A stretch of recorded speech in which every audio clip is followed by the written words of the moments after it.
Good afternoon friend, শুভ বিকেল। বিকেল হয়ে গেছে বলেই বিকেল বলছি, কিন্তু আমাদের তো এখনও দুপুরের খাওয়াই হয়নি। নিশ্চয়ই তোমাদের দুপুরের খাওয়া হয়ে গেছে।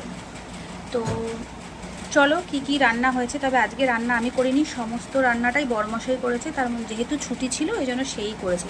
তো আজকে দুপুরের মেনুতে কি কি রয়েছে চলো তোমাদের দেখিয়ে দিই। যেহেতু আমাদের খাওয়া হয়নি তাই আমি দুপুরের মেনুই বললাম, যদিও এখন আর দুপুর নেই, বিকেল হয়ে গেছে। ঠিক আছে, তো দেখো এটা হচ্ছে দই কাতলা।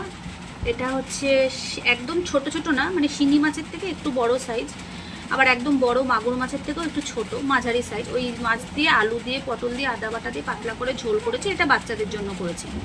এখানে হচ্ছে মাছ ভাজা আর কারকোল ভাজা। এই মাছ আর কারকোলা ভাজা আরও ছিল, কিন্তু ওটা বাচ্চারা খেয়েছে বলে কমে গেছে।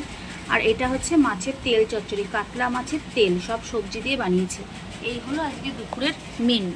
বাচ্চাদের খাওয়া হয়ে গেছে, আমাদের খাওয়া হয়নি, মানে আমার বড়মশাই আর বড় মেয়ের। তো তোমরা কে কি লাঞ্চ করলে অবশ্যই